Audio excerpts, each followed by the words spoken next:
Hello friends, जय माता दी। कैसे हैं आप सब दोस्तों? बैसाख का महीना है और शुक्ल पक्ष की तृतीय का विशेष महत्व है। युगादि तिथि है और इस तिथि को अक्षय तृतीय यानी कि आखा तीज का त्योहार बनाया जाता है।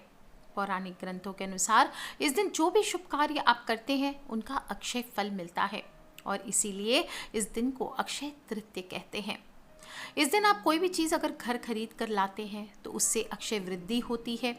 खासकर सोना खरीदना इस दिन बहुत शुभ माना जाता है, लेकिन इस बार लॉकडाउन की स्थिति होने पर सोना आदि खरीदना मुश्किल है और वैसे भी बहुत सारा महत्व है, तो कुछ ऐसे काम हैं जिनको करके आप इस दिन को शुभ बना सकते हैं।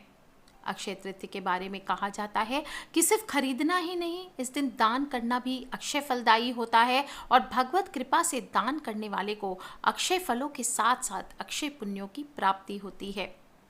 कुछ लोग इस दिन उपवास रखते हैं, महालक्ष्मी माँ की पूजा करते हैं और इस दिन अगर आप चावल या मखाने मेवा की खीर बनाकर महालक्ष्मी माँ को भोग लगाते हैं तो आपके घर में साल भर इससे समृद्धि बनी रहती है। इस दिन किए गए कर्म आपको अक्षय फलों की प्राप्ति कराते हैं, इसलिए इस दिन कोई भी बुरा कर्म भी आपको नहीं करना चाहिए। आपको मैंने बताया पिछले वीडियो में कि इस दिन गंगा स्नान का महत्व होता है, समुद्र में स्नान का महत्व होता है, लेकिन लॉकडाउन की स्थिति की वजह से घर में ही तिल डालकर या गंगा जल डाल करके स्नान करें और पंखा, चावल, नमक, घी, शक्कर, साग, इमली, फल, वस्त्र, ये चीज़ें आपको दान की जाती है तो उनको मिनस करके आप दान कर सकते हैं। अगर आप कांटेक्ट में नहीं आ रहे, जब भी दान करें सेफ डिस्टेंसिंग करके करें, नहीं तो रख दीजिए उसको मिनस करके, बाद में आप उन्हें जब लॉकडाउन खुलेगा तब दान कर सकते हैं। सत्तू इस दिन दान भी करना चाहिए और खाना भी चाहिए। इस दिन नए कपड़े, शस्त्र, आभूषण आदि बनवा करके नए नए चीज़ें धारण करनी चाहिए। नया कोई काम करना चाहते हैं, नया संस्थान बनाना चाहते हैं, समाज बनाना चाहते हैं, उद्घाटन आदि करना चाहते हैं, ये दिन बहुत ही अच्छा होता है। इस दिन का महात्म्य इतना है कि कहते कहते थक जाएंगे पर पूर्ण नहीं होगा। अक्षय तृतीया को लेकर के मानता है बहुत ही महात्म्यपूर्ण दिन है कि गंगा नदी स्वर्ग से धरती पर आई थी और इसी दिन से सतयुग और त्रेता का आरंभ माना जाता है, द्वापर का अंतिम दिन माना जाता है और नर नारायण विष्णु भगवान के 3 अवतार नर नारायण, हयग्रीव और परशुराम जी का अवतरण इसी दिन हुआ था। वृंदावन में बांके बिहारी लाल के मंदिर में केवल इसी दिन होता है जब उनके चरणों के श्री विग्रह के दर्शन होते हैं, अन्यथा पूरे वर्ष वो ढका रहता है और बद्रीनाथ के पट भी आज के दिन ही खुलते हैं। इसके अलावा इस दिन को रसोई और भोजन की देवी अन्नपूर्णा के जन्म दिवस के तौर पर भी मनाते हैं। अक्षय तृतीया पर शादी से लेकर पूजा तक सभी काम करने शुभ माने जाते हैं और जब अन्नपूर्णा माँ की बात होती है तो हम चावल को कैसे नज़रअंदाज कर सकते हैं। जब भी हमारे देश में किसी को आशीर्वाद देते हैं तो क्या कहते हैं? धन धान्य से संपन्न हो। धान्य का अर्थ क्या होता है? चावल होता है। चावल पूर्णता का प्रतीक माना जाता है, देवताओं का भोग माना गया है। आप देखते होंगे जब भी किसी देवता को भोग लगाना बोलते खीर, यानी कि दूध और चावल मिला करके खीर बना दो। हमारी श्रद्धा और भक्ति खंडित ना हो, सदैव बढ़ती जाए, इसलिए सदा भगवान को चावल अर्पित करने चाहिए और भगवान को अक्षत अर्पित किए जाते हैं, यानी कि अखंडित चावल जो बिना क्षय किया हुआ हो, बिना टूटा हुआ हो। इस तरह का पूजा में आपको चावल प्रयोग करना चाहिए। कोई भी पूजा हो, यज्ञ हो, अनुष्ठान हो, बिना चावल के पूर्ण नहीं हो सकता। कोई भी आप देखते ही होंगे कि एक छोटा सा हम कोई भी पूजन करते हैं, माथे पर रोली का तिलक लगाते तो उस पर भी चावल ज़रूर लगाया जाता है। बैसाख का महीना है और शिव जी को मैंने बताया शिव का महीना है, तो आप उनको शिवलिंग पर पूजा में बैठें, उनको 1 मुट्ठी चावल चढ़ाएं। कैसे चढ़ाएंगे? पहले ही अपने पास आधा किलो या 1 किलो चावल का ढेर लेकर के, जो आप अफोर्ड कर सकते हैं, बैठिए, शिवलिंग का विधिवत पूजन कीजिए, जल चढ़ाइए, चंदन चढ़ाइए, बिलपत्र आदि चढ़ाइए, फूल चढ़ाइए, जो आपकी इच्छा हो। और पूजा पूर्ण होने के बाद ओम नमः शिवाय, ओम नमः शिवाय ऐसा बोलते हुए चावल के ढेर से 1 मुट्ठी चावल लेकर के शिवलिंग पर आपको दोनों हाथों से अर्पित करना चाहिए। ध्यान रखिए, एक हाथ से नहीं, दोनों हाथों में लेकर के उस चावल को अर्पित कीजिए। जो बचे हुए चावल हैं वो मंदिर में दान कर दें, किसी ज़रूरतमंद व्यक्ति को दे दें। ऐसा आप 27 सोमवार करते हैं या कम से कम 5 सोमवार करते हैं तो माना जाता है आपकी धन संबंधी समस्याएं दूर होती है, आपके जीवन से सारी कठिनाइयां दूर होती है, दुर्भाग्य दूर होता है और आपके जो रास्ते बंद हो गए हैं वो सभी रास्ते खुलने लगते हैं। दोस्तों, अक्षय तृतीया का दिन है और इस दिन चावल की खीर बना करके उसमें रोटी आपको चूर लेनी चाहिए। और पितृ की तिथि होती है, इसलिए पितृ के निमित्त इस दिन आपको घर के कौवों को छत पर या बालकनी में जहाँ भी कौवे आते हैं वहाँ पर आपको उनको भोजन अर्पित करना चाहिए। जो लोग के घर पे कौवे नहीं आते हैं तो वो गऊ को खिला सकते हैं। और इस उपाय से आपके घर में रहने वाले सदस्यों पर पितृ की कृपा हमेशा बनी रहती है। क्योंकि आप देख लीजिए, आपने सारे देवी देवताओं को मना लिया, सब कर लिया, लेकिन आपके घर के अगर पितृ रुष्ट हैं, आपके घर में कभी भी सुख नहीं आएगा। पितृ देवता की कृपा से ही धन संबंधी कार्यों में विशेष सफलता प्राप्त होती है। पितृ को भी खीर बहुत पसंद है, इसीलिए खीर की धूप भी इस दिन दी जाती है। धूप आप जलाएं दक्षिण मुखी होकर के, उस पर थोड़ा सा खीर की आहुति दें और पूरे घर में आपको ये धूप दिखानी चाहिए। हर अमावस्या को मैं कहती हूँ ऐसे भी कि खीर बना करके ब्राह्मण को भोजन खिलाने पर भी महान प्राप्ति होती है। अक्षय तृतीया पर आप खीर बनाते हैं चावल से, तो ऐसा करने से आपके जीवन से अस्थिरताएं दूर होती है। और शाम के समय पितरों के निमित्त थोड़ी खीर पीपल के नीचे भी आप चाहें तो रख सकते हैं या किसी गरीब को दान कीजिए 1 कटोरी, ये बहुत लाभकारी होता है। दोस्तों, इस बार आपको बता दूं, आखा तीज पर आप बाहर नहीं जा सकते, ज़्यादा कुछ नहीं कर सकते, इसलिए घर पर ही बैठे बैठे आपको माता लक्ष्मी की आराधना करनी है। इस दिन ऐसा दिन नहीं मिलता, हमेशा शिकायत रहती होगी मैम हम तो जॉब पे होते हैं, हम बाहर होते हैं, हम इसलिए पूजा नहीं कर सकते, ये उपाय नहीं कर सकते। इस बार कोई आपको टेंशन नहीं है, कोई आपको चिंता नहीं करनी है, समय की पाबंदी नहीं, आराम से दिन भर में जब आपकी इच्छा करे माता लक्ष्मी का स्थान आप शुद्ध कर लीजिए। एक चौकी बिछा लीजिए, पाटिया या चौकी ले लीजिए, उस पर आप लाल कपड़ा बिछा करके माता लक्ष्मी की मूर्ति स्थापित करें। और आपकी इच्छा हो तो आप अपने पूजा स्थल में जहां ऑलरेडी विराजमान है वहां पर भी आप माता लक्ष्मी के सामने इस उपाय को कर सकते हैं। चावल से उपाय करना है आपको।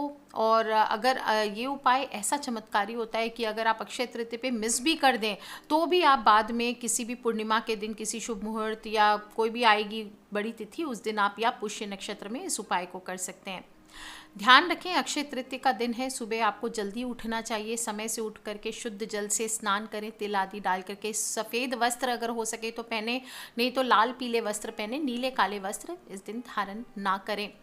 धुले हुए वस्त्र आपको पहनने चाहिए। इसके बाद मन में संकल्प करें कि आज अक्षय तृतीया का दिन है, मैं खूब शांति से, खूब मुस्कुराते हुए पूरे दिन को ओम नमो भगवते वासुदेवाय, ओम नमः शिवाय इसका जप करते हुए व्यतीत करूंगा या करूंगी। इस प्रकार से मन में संकल्प करके आपको पूरा दिन खूब खुशी खुशी से व्यतीत करना चाहिए।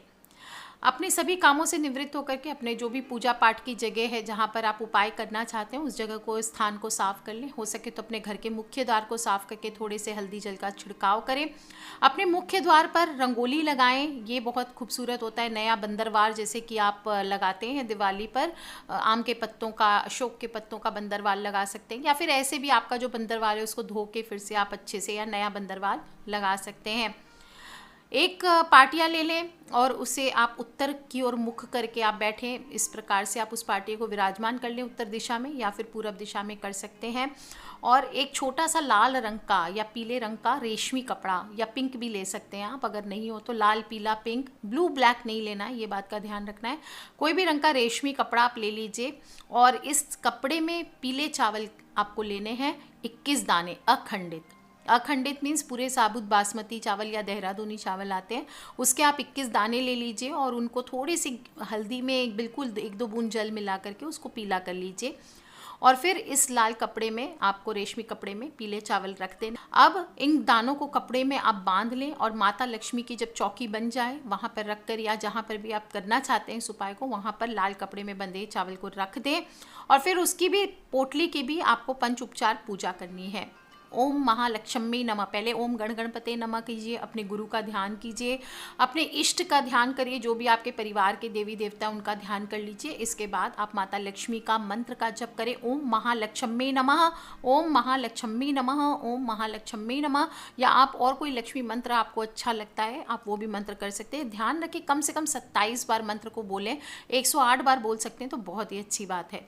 इसके बाद पूजा करने के बाद ये लाल कपड़े में बंधे चावल को आप अपने पर्स में या वॉलेट में छुपा करके रख लीजिए। आप देखेंगे कैसे आपके पर्स कभी भी खाली नहीं होती, धन का आगमन सदा बना रहता है, बरकत बनी रहती है और महालक्ष्मी माँ की कृपा आपके जीवन पर प्राप्त होती है। धन संबंधी मामलों में अगर रुकावटें आ रही है, कोई कर्ज चढ़ गया है, केस चल रहा है, वो सभी इससे दूर होते हैं। ध्यान रखें, लेकिन पर्स में जब आप ये चावल रखेंगे, किसी भी प्रकार की गंदी संदी चीज़ें, अधार्मिक वस्तुएं आप कतई ना रखें। जो चीज़ें हम भगवान में पूजा को में भगवान को अर्पित नहीं कर सकते, आप समझ लीजिए वो चीज़ हमें पर्स में नहीं रखनी चाहिए। और इसके अलावा भी चाबियां आदि, सिक्के और नोट अलग अलग सुंदर से सजा के रखें। और नोट के साथ कोई बिल या अन्य पेपर, जो बेकार के बिल्स होते हैं, छोटे छोटे खुले कागज होते हैं, वो सभी आपको हटा देने चाहिए। किसी भी प्रकार की बिना बात की अनावश्यक चीज़ें आपको पर्स में नहीं रखने चाहिए। और इस प्रकार आप अगर ये पीले चावल रखते हैं तो महालक्ष्मी माँ की कृपा आपके जीवन पर सदा बनी रहेगी। अक्षय तृतीया का पूजा मुहूर्त काफ़ी लोग मुझसे पूछ रहे थे, तो आपको बता दूं, अक्षय तृतीया तिथि का प्रारंभ होगा 25 अप्रैल को 11:51 पर दोपहर को, और तृतीय तिथि की समाप्ति होगी 26 अप्रैल 1:22 पर। लेकिन आपको ये ध्यान रखना है, सोना खरीदने का समय 26 अप्रैल को है, हम 26 अप्रैल को ही आखा तीज मनाएंगे। और अक्षय तृतीय पूजा का मुहूर्त सुबह 5:48 से लेकर के 12:19 तक है। इस बात को ध्यान रख ले। जो लोग सोना खरीदना चाहते हैं वो सुबह 5:48 से लेकर के दोपहर को 1:22 तक खरीद सकते हैं। दोस्तों, जो भी मनुष्य इस दिन गंगा स्नान करता है या गंगा जल डाल करके स्नान करता है, उसे समस्त पापों से मुक्ति मिलती है। और परशुराम जी की पूजा करके उन्हें अर्घ देने का बड़ा महात्म्य माना गया है। तो अगर परशुराम जी की मूर्ति नहीं है तो विष्णु भगवान को ही आप, उनकी मूर्ति हो, उनकी तस्वीर हो, उसके आगे आप परशुराम जी का भाव करके आप उनको अर्घ दीजिए। ये भी बहुत बहुत महात्म्य माना जाता है। शुभ और पूजनीय कार्य इस दिन करते हैं। लेकिन आपको साथ में ये भी ध्यान रखना चाहिए कि कोई भी जीव को कष्ट ना हो। कोई मांगने वाला आ जाए, उसे भूखा आपके घर से ना जाए, इस बात का ध्यान रखें। कोई जानवर आ जाए तो उसे झाड़ू आदि से मारे नहीं, हाथ जोड़ करके विदा करें। इस प्रकार से आप जीवों पर अपना प्यार बना करके रखें।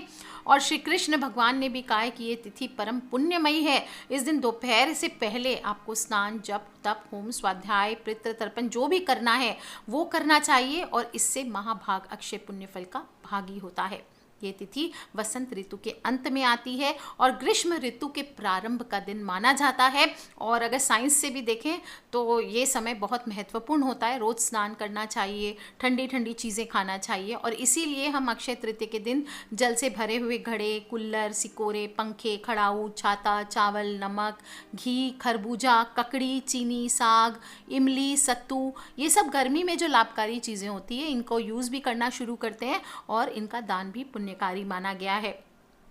इस दान के पीछे ये लोक विश्वास होता है कि इस दिन जिस जिस चीज़ों का दान किया जाए वो समस्त वस्तुएं स्वर्ग में अगले जन्म में हमें प्राप्त होती है। और अक्षय तृतीया पर इसके साथ साथ आपको अपना आचरण अच्छा रखना चाहिए, अपने सद्गुणों से दूसरों का आशीर्वाद लेना चाहिए। यही आपके लिए सबसे बड़ा सुख होता है। दोस्तों, इस वीडियो को अपने फ्रेंड्स, फैमिली, मम्मी पापा, भाई बहन, बच्चे सभी लोगों से शेयर ज़रूर कर लें। बहुत इंपॉर्टेंट वीडियो है क्योंकि कोई भी लॉकडाउन में बाहर नहीं जा सकता। और इस बार उपाय के तौर पर ये चावल का उपाय, घर घर में चावल होगा ही 21 दाने, उसका उपाय कीजिए और अपने घर में माता लक्ष्मी का प्रवेश बना करके रखें, बरकत बना के रखें। अपने घर के मुख्य द्वार को इस दिन ज़रूर सजाएं, रंगोली से सजाएं, बंदरवाल, स्वस्तिक चिन्ह बनाएं, अपने पूजा स्थल को सजाएं, माता लक्ष्मी को सजाएं।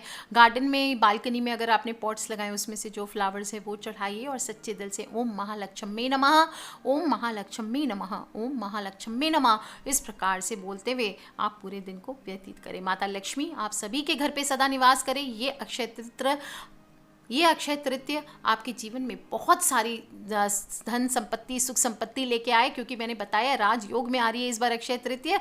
लास्ट वीडियो में मैंने बताया, ध्यान से सुन लें, सभी ग्रह बहुत खूबसूरत हैं और सभी लोगों के जीवन में बहुत ही पॉजिटिव बदलाव आएंगे। तो जो भी करेंगे सेफ डिस्टेंसिंग मेंटेन करके रखें, अपने आप का ध्यान रखें, हाथ सैनिटाइज करते रहें। और अक्षय तृतीया की आप सभी को हार्दिक शुभकामनाएं। इसी कामना के साथ आज के लिए इतना ही। Take care friends, love you all, जय माता दी। सब्सक्राइब करके रखें ताकि आने वाले वीडियो से आप और मैं कनेक्टेड रह सकें। Love you all, take care, जय माता दी, बम बम भोलेनाथ की।